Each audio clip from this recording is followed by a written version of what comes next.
The British Labour Party leader Ed Miliband is facing fresh pressure from Jewish donors and supporters who are said to be deserting the leader following the party's recently changed policy towards Israel. This news comes as renewed calls for his resignation resonate in Westminster. Sabika Razvi has more. British Labour leader Ed Miliband has come under fire as calls for his resignation from backbenchers intensify.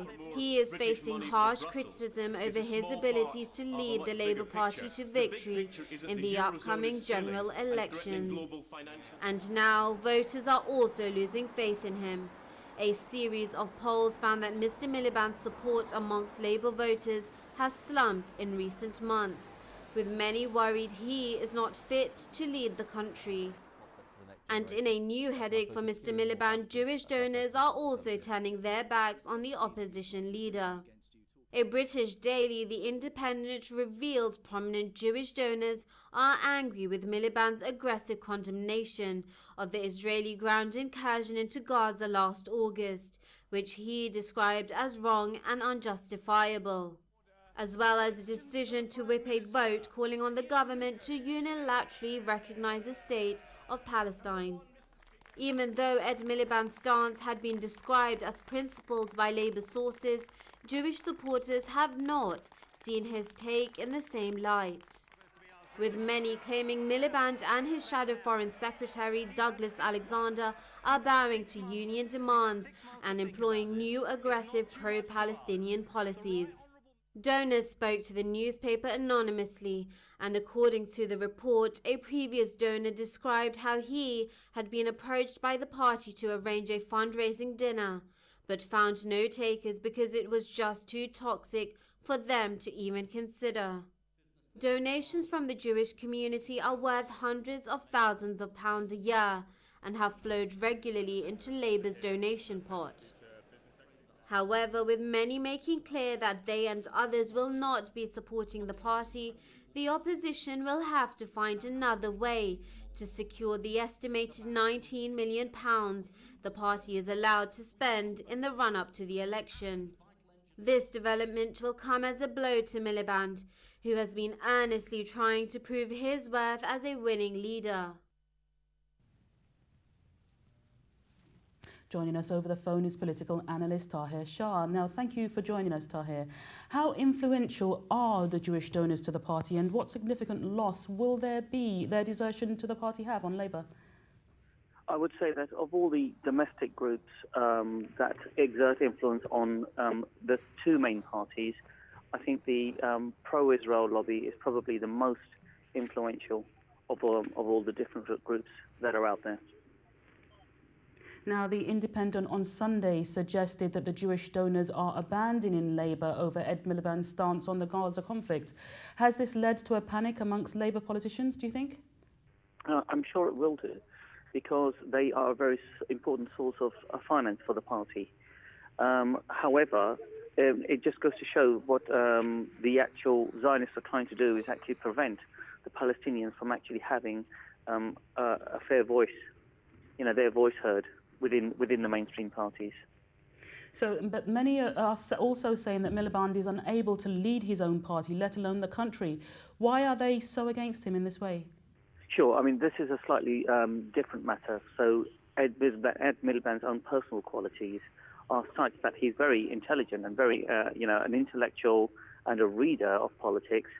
But what he's failing to do is actually connect with the public and the wider audience, and getting them to accept that he understands what the actual public are feeling at the moment in terms of their own priorities. Their priorities being, thanks to the likes of UKIP, issues like immigration are at the top of the political agenda at the moment. Well, it's a bit confusing in itself, because former Labour leader Lord Kinnock has said that the claims made against him at Miliband are unjustifiable and tantamount to political suicide for the party. Now, considering there's an election just around the corner, why would they behave in this way?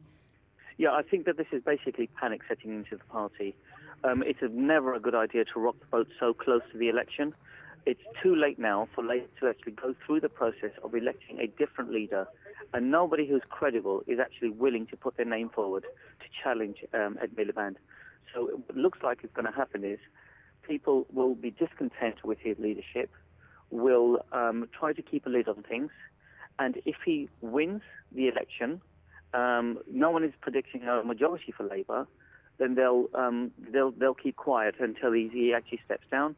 If he actually manages to not win the election and the Tories receive a high number of votes and give them the option of setting up a coalition government, then they are likely to then call for his head, and there will certainly be a challenge with at least 3 contenders throwing their hats in the ring.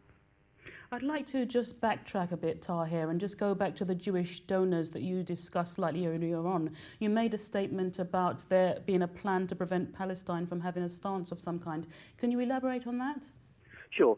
So within the mainstream parties, the pro-Israel voice has always been very organised and very well funded. What's happened very recently is there's an organisation called Labour Friends for Palestine in the Middle East that's made a big impact on the actual thinking of the Labour Party leadership. And what they've actually done is then lobbied successfully for Labour to back the recognition of the Palestinian state at the UN. And the House of Commons recently passed a vote to do this, which upset many pro-Israel lobbyists. Now, we know that there are these allegations about funding being taken back because of the stance on Gaza. We know that the Jewish donors have denied this, but are you saying that there is something in this? Sorry, so could you repeat that question? I didn't quite catch that. As far as the Jewish donors are concerned, the article in The Independent on Sunday says that they have withdrawn their sponsorship because of Labour's stance on Gaza at the moment. Now, they're denying that they have done this. Are you saying yourself that there possibly is something potentially in that? I think they'll definitely try to incur a financial penalty on Labour, because Labour had traditionally been very supportive of Israel in the past, and this time that they're actually trying to give the Palestinians some sort of recognition, that's far too much for the Zionists. They do not want the Palestinians getting any kind of recognition at any kind of level in the body politic. Tahir Shah, political analyst, thank you very much for joining us today.